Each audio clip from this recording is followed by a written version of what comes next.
कि एप्पल के हर एक सफल प्रोडक्ट के पीछे बहुत सारे असफल प्रोडक्ट होते हैं। वो कहते हैं कि हम लोग लगातार अलग अलग प्रोडक्ट्स पर काम करते रहते हैं, उनमें से बहुत सारे प्रोडक्ट खराब हो जाते हैं। आपको सिर्फ वो प्रोडक्ट सामने दिखाई देते हैं जो बहुत सक्सेसफुल होते हैं। तो अपने पैसे के साथ इतना लेवरेज मत ले लीजिए कि किसी भी तरह का नुकसान आपके पूरे पूरे पोर्टफोलियो को जीरो कर दे। पर सिर्फ बिल गेट्स के साथ ही ऐसा क्यों हुआ कि उन्हें कंप्यूटर में इंटरेस्ट आया और बाद में उन्होंने माइक्रोसॉफ्ट जैसी कंपनी का एस्टैब्लिशमेंट किया। आप ये कह सकते हैं कि वॉरेन बफे इसलिए हैं क्योंकि उन्होंने खुशकिस्मती से कुछ ऐसे स्टॉक्स चुन लिए जिन्होंने उनके पूरे पोर्टफोलियो को आउट परफॉर्म कर दिया। आपको लक और रिस्क दोनों की इंपॉर्टेंस को अच्छी तरह से समझना होगा, क्योंकि अगर ये सच नहीं होता तो दुनिया के इतने सफल लोग अपनी लाइफ में खुद को लकी नहीं कहते। ये आपको सर्वशक्तिमान जैसी फीलिंग नहीं देता और आपको लगातार सीखते रहने, खुद को बेहतर करते रहने और लोगों की मदद करते रहने के लिए प्रेरित करता है। Good evening friends. दोस्तों, एक मशहूर कहावत है, जिंदगी हमेशा हमें कुछ ना कुछ सिखाती रहती है, पर सवाल यह है कि हम क्या सीखना चाहते हैं। अपनी साइकोलॉजी ऑफ मनी की इस सीरीज के दौरान जब हमने सबसे पहला चैप्टर रिकॉर्ड किया था, हमें उम्मीद नहीं थी कि आप सबकी तरफ से इतना अच्छा रिस्पॉन्स आएगा। बहुत सारे लोग जिन्होंने इस किताब को पहले भी कई बार पढ़ रखा है, उन्होंने हमें कमेंट करके बताया कि उन्होंने किताब ऑलरेडी पहले से पढ़ रखी थी, पर जिस तरीके से हमने उसे सिंप्लीफाई भाषा में एक्सप्लेन किया वो उन्हें बहुत ज़्यादा पसंद आया। आपके इस अच्छे रिस्पॉन्स के लिए आप सभी का धन्यवाद। और अब हमने ये तय किया है कि इस पूरी सीरीज को हम लोग इस मंथ में ही कंप्लीट करेंगे। तो आज हम देखेंगे चैप्टर नंबर 2, किस्मत से पैसा। अगर आप में से किसी को राकेश झुनझुनवाला सर का एक फेमस इंटरव्यू याद हो जहां उनसे पूछा गया था उनके पैसे के बारे में, तब उन्होंने कहा था कि मैं बहुत खुशकिस्मत था कि मुझे सही समय पर टाइटन जैसा शेयर मिल गया, इसलिए मैंने स्टॉक मार्केट में बहुत सारा पैसा कमाया। उस समय जब हमने उनकी ये बात सुनी तब हमें समझ नहीं आया, एक इंसान इतनी मेहनत करके, इतनी रिसर्च करने के बाद एक अच्छी कंपनी ढूंढता है, उसमें निवेश करता है और अपना फॉर्चून पाता है, और फिर उसके बाद वो ये कहता है कि उसे ये सब कुछ किस्मत से मिला। दूसरी तरफ स्टीव जॉब्स ने अपने एक इंटरव्यू के दौरान कहा था कि एप्पल के हर एक सफल प्रोडक्ट के पीछे बहुत सारे असफल प्रोडक्ट होते हैं। वो कहते हैं कि हम लोग लगातार अलग अलग प्रोडक्ट्स पर काम करते रहते हैं, उनमें से बहुत सारे प्रोडक्ट खराब हो जाते हैं। आपको सिर्फ वो प्रोडक्ट सामने दिखाई देते हैं जो बहुत सक्सेसफुल होते हैं। उनका कहना था कि मैं बहुत सफल इंसान नहीं हूं, मैं बस खुशकिस्मत हूं कि मैं सही वक्त पर सही जगह पर खड़ा था। अगर आप चैप्टर नंबर 2 को ध्यान से देखेंगे तब आपको इसमें दुनिया के बेहद सफल लोगों ने जो बातें कही हैं वही कोरोबोरेट होते हुए दिखाई देगा। इस चैप्टर को आसानी से समझने का तरीका यह है कि इसे शुरुआत से न शुरू करके आखिर से शुरू करना चाहिए। अब रिलैक्स बैठ जाइए और ध्यान से सुनिए। राइटर कहते हैं, the trick when dealing with a failure is arranging your financial life in a way that a bad investment here and a missed financial goal there would not wipe you out. इसका मतलब यह है कि जब भी कभी भी आप अपने जीवन में पैसे को मैनेज कर रहे हैं तो जाहिर है कि आप अलग अलग जगहों पर पैसे को इन्वेस्ट करना शुरू करते हैं। आपको जो एक चीज सबसे ज्यादा ध्यान रखनी है वो ये है कि आप अपना सारा पैसा कभी भी एक जगह पर मत लगाइए, और साथ ही साथ जब आप अपने पैसे के साथ में कोई खेल कर रहे हैं तो अपने पैसे के साथ इतना लेवरेज मत ले लीजिए कि किसी भी तरह का नुकसान आपके पूरे पूरे पोर्टफोलियो को जीरो कर दे। अब इस चीज को आप शेयर मार्केट की भाषा में ध्यान से समझिए। कई बार ऐसा होता है कि कुछ लोग मार्केट के अंदर लाखों रुपए लेकर आते हैं, अपना पूरा का पूरा पैसा एक ही स्टॉक पर लगाते हैं, और जब वो स्टॉक जीरो होता है तब उनकी पूरी कमाई गायब हो जाती है। राइटर का यह कहना है कि जब आप साइकोलॉजी ऑफ मनी के बारे में जानकारी हासिल कर रहे हैं तब आपको यह समझना चाहिए कि आपको लॉसेस के लिए हमेशा तैयार रहना है। आप ये मानकर चलिए कि आप कभी भी अपनी लाइफ में पैसे को लेकर हमेशा खुशकिस्मत नहीं होंगे, कई बार आपके साथ बदकिस्मती भी आएगी।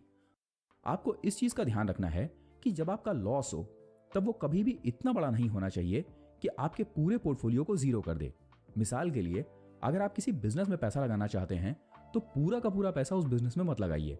अपने पैसे के कुछ हिस्से करिए और सिर्फ उतना हिस्सा लगाइए जहां उसके जीरो हो जाने की संभावनाएं होने के बावजूद भी आपको पूरी तरह से खत्म ना करे। यही चीज जब आप अपने दोस्तों के साथ पैसा बांटते हैं तब भी आपको ध्यान रखनी चाहिए। कई बार हम अपने रिश्तेदारों को कुछ पैसा दे देते हैं, ये सोचते हुए कि वो हमारे रिश्तेदार हैं, आखिर वापस कर ही देंगे, पर आप जानते हैं इसका नतीजा क्या होता है। आगे चलते हुए राइटर कहते हैं कि हमेशा किसी भी इंसान की सक्सेस पूरी तरह से उसके हार्ड वर्क पर डिपेंड नहीं करती। ज्यादातर लोगों की सक्सेस किस्मत पर भी डिपेंड करती है। अब आप कहेंगे कि ऐसा सही नहीं है, तो ध्यान से सुनिए। उनका एक्सप्लेनेशन था कि बिल गेट्स जिस स्कूल से पढ़े उस स्कूल में हजारों और बच्चे पढ़ रहे थे, या फिर उस एरिया में भी लाखों और बच्चे सेम उसी समय उसी तरह की पढ़ाई पढ़ रहे थे। पर सिर्फ बिल गेट्स के साथ ही ऐसा क्यों हुआ कि उन्हें कंप्यूटर में इंटरेस्ट आया और बाद में उन्होंने माइक्रोसॉफ्ट जैसी कंपनी का एस्टेब्लिशमेंट किया। यहां पर वो पूरी तरह से कहते हैं कि बिल गेट्स जैसे और बहुत सारे एम्प्लॉइज थे जिन्होंने अपनी कंपनी शुरू करने की कोशिश की। बहुत लोग अपनी कंपनी को 2 से 3 सालों तक भी सर्वाइव नहीं कर पाए और लास्ट में बिल गेट्स ही सक्सेसफुल होकर बाहर निकले। इसके अलावा राइटर ये भी कहते हैं कि जब कोई बिजनेस खराब होता है तब ऐसा जरूरी नहीं है कि हर बार उस बिजनेस के खराब होने की वजह उसके मैनेजमेंट का लाउजी होना, लेजी होना या फिर भ्रष्ट होना ही हो। कई बार बदली हुई परिस्थितियों के कारण भी कुछ बिजनेसेस खराब हो जाते हैं। पर हम में से ज्यादातर लोग जब खुद सफल होते हैं तो अपनी सफलता के लिए अपने हार्ड वर्क को जिम्मेदार मानते हैं। पर वहीं अगर सामने वाला सफल हो जाए तो हम ये कहते हैं कि वो बहुत खुशकिस्मत था या फिर वो सही वक्त पर सही जगह था इसलिए सफल हो गया, इसमें उसके हार्ड वर्क का कोई रोल नहीं। यही साइकोलॉजी ऑफ मनी का दूसरा सबसे इंपॉर्टेंट लर्निंग लेसन है। ध्यान रखिए कि किसी भी सफलता में सिर्फ और सिर्फ हार्ड वर्क का रोल नहीं होता। यदि इंसान कोई प्रोडक्ट डेवलप कर रहा है और वो सही प्रोडक्ट समय की मांग के आधार पर नहीं है तो वो प्रोडक्ट डेवलप होने के बाद भी उसे वो सफलता नहीं दिलाएगा। इन सब के अलावा किसी भी इंसान की सफलता में किस्मत का रोल एक्सप्लेन करते हुए राइटर आगे कहते हैं कि ह्यूमन ब्रेन ज्यादातर आसान चीजों को एक्सेप्ट करने के लिए बना है। इसी वजह से आप ध्यान देते हैं कि जब इन बुक्स को हम सिंपल भाषा में आपको एक्सप्लेन करते हैं तब आपको ये बहुत मजेदार लगती हैं, बजाय जब आप खुद पढ़ रहे हों। जरा ध्यान से समझिए, वॉरेन बफे का पूरा पोर्टफोलियो एक बार देखने के बाद हम लोगों को ये लगता है कि काश हमारे पास भी कोका कोला या फिर एप्पल जैसी एक कोई कंपनी मिल जाए, उसके स्टॉक्स हम परचेज कर लें और हम भी वॉरेन बफे की तरह अरबपति हो सकते हैं। पर क्या आपको लगता है कि यह कहानी इतनी ही सिंपल है? किसी भी ह्यूमन का ब्रेन चीजों को ओवर सिंप्लीफाई करके एब्जॉर्ब करने के लिए बना है। पर वॉरेन बफे ने अपने पूरे जीवन में 5000 से ज्यादा कंपनियों में निवेश किया था। एक बार चार्ली मंगर ने कहा था कि अगर आप वॉरेन बफे के पोर्टफोलियो की टॉप 3 कंपनीज को हटा दें तो उनका पोर्टफोलियो किसी भी एक आम इंसान के पोर्टफोलियो की तरह ही बिहेव कर रहा है। आप ये कह सकते हैं कि वॉरेन बफे इसलिए हैं क्योंकि उन्होंने खुशकिस्मती से कुछ ऐसे स्टॉक्स चुन लिए जिन्होंने उनके पूरे पोर्टफोलियो को आउट परफॉर्म कर दिया। पर हम ये समझते हैं कि वॉरेन बफे की तरह बनने के लिए हमें सिर्फ 2 या 3 कंपनियों की जरूरत है। पर ध्यान से समझिए, ये किसी भी सिचुएशन का ओवर सिंप्लीफिकेशन है जिसके अंदर हम लक के फैक्टर को पूरी तरह से डिनाई कर देते हैं। अगर आप किसी भी इंसान की सफलता में आने वाली कॉम्प्लिकेटेड चीजों में स्पेशली लक का फैक्टर अलग कर देंगे तो आपको सिचुएशन पूरी तरह से समझ में नहीं आएगी। और इसीलिए दुनिया के एक मशहूर इकोनॉमिस्ट जिन्हें नोबेल प्राइज भी मिला, जिनका नाम था मिस्टर रॉबर्ट शिलर, उनसे एक बार पूछा गया था कि अगर आपको भगवान से कोई एक प्रश्न पूछना हो तो वो क्या होगा। उन्होंने कहा, मैं ये जानना चाहता हूं कि किसी भी इंसान की सफलता में किस्मत का क्या रोल होता है। चैप्टर को आगे बढ़ाते हुए राइटर लिखते हैं, the more extreme the outcome the less likely you can apply it's lesson in your own life, the more likely the outcome was influenced by extreme ends of luck and risk. इसीलिए जब आप किसी भी ऐसे example को देखते हैं जहां पर के रिजल्ट एक्सट्रीम रहे हों, जैसे कि किसी भी इंसान की अद्वितीय सफलता या फिर किसी इंसान की अद्वितीय हार, ऐसे समय में इन सिचुएशंस को आपको ध्यान से समझना चाहिए। किसी भी इंसान की अद्वितीय सफलता में उसकी खुशकिस्मती का बहुत बड़ा रोल है और दूसरी तरफ किसी भी इंसान की अद्वितीय हार में उसकी बदकिस्मती का। तो अगर आप चाहते हैं कि इन दोनों को अपनी लाइफ में रेप्लिकेट करना तो ये आप इतनी आसानी में नहीं कर पाएंगे। राइटर कहते हैं, therefore focus less on specific individuals and case studies and more on broad patterns. इसीलिए वो कहते हैं कि किसी भी इंसान से इन्फ्लुएंस होने के बजाय उसने जो काम किए हैं उनके ऊपर ज्यादा फोकस करिए। जिस प्रोसेस को उसने फॉलो किया है उस प्रोसेस को ज्यादा फोकस करिए। यहां पर राइटर ये नहीं कहते कि हार्ड वर्क से आपको नतीजे नहीं मिलेंगे, सब कुछ किस्मत पर डिपेंडेंट नहीं है। पर हां, अगर आप ये सोचते हैं कि सिर्फ हार्ड वर्क से आपको नतीजे मिलने वाले हैं तो आप साइकोलॉजी ऑफ मनी के पूरे कॉन्सेप्ट को ठीक से नहीं समझ रहे हैं। आपको इसके साथ लक और रिस्क दोनों ही फैक्टर्स को समझना होगा। एक इंसान के तौर पर, एक इन्वेस्टर के तौर पर और एक मनी के स्टूडेंट के तौर पर आपको लक और रिस्क दोनों की इंपॉर्टेंस को अच्छी तरह से समझना होगा। क्योंकि अगर ये सच नहीं होता तो दुनिया के इतने सफल लोग अपनी लाइफ में खुद को लकी नहीं कहते, बल्कि वो ये कहते जो कुछ भी मैंने पाया है वो हार्ड वर्क से ही पाया है। और चैप्टर के अंत में राइटर कहते हैं, success is a lousy teacher, it seduces smart people into thinking they can not loose.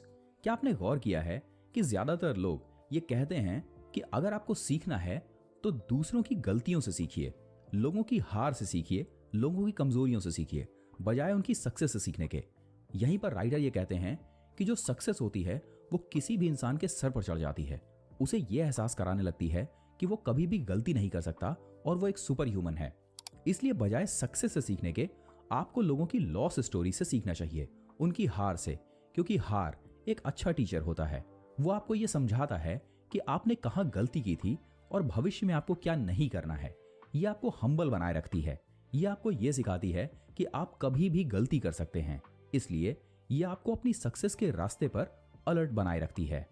Basically अगर इस चैप्टर को समराइज किया जाए तो चैप्टर नंबर 2 राइटर पूरी तरह से इस बात पर फोकस करते हैं कि आपको हार्ड वर्क तो करते रहना है, पर इसके साथ साथ आपको थोड़ा सा क्रेडिट, लक और रिस्क को भी देना है। इसके पीछे एक बेहद आसान मनोवैज्ञानिक कारण भी है।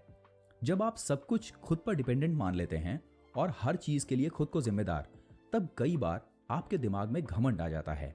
ये आपको एक अच्छा टीम मेंबर नहीं बनाता। साथ ही साथ आप कुछ ऐसी गलतियां करने लगते हैं जो आपको नहीं करनी चाहिए। वहीं दूसरी ओर जब आप अपनी सफलता के लिए लक को या फिर रिस्क को थोड़ा सा क्रेडिट देते हैं तो ये आपको थोड़ा सा हम्बल बनाता है। ये आपको सर्वशक्तिमान जैसी फीलिंग नहीं देता और आपको लगातार सीखते रहने, खुद को बेहतर करते रहने और लोगों की मदद करते रहने के लिए प्रेरित करता है। तो राइटर अगर इस सेकंड चैप्टर में लक और रिस्क को इतनी इंपॉर्टेंस दे रहे हैं तो इसके पीछे ये दोनों मनोवैज्ञानिक वजहें हैं। सो दोस्तों, ये था चैप्टर नंबर 2 जो कि था लक एंड रिस्क। हमें उम्मीद है कि चैप्टर 1 की तरह ही चैप्टर 2 भी आपको पसंद आएगा।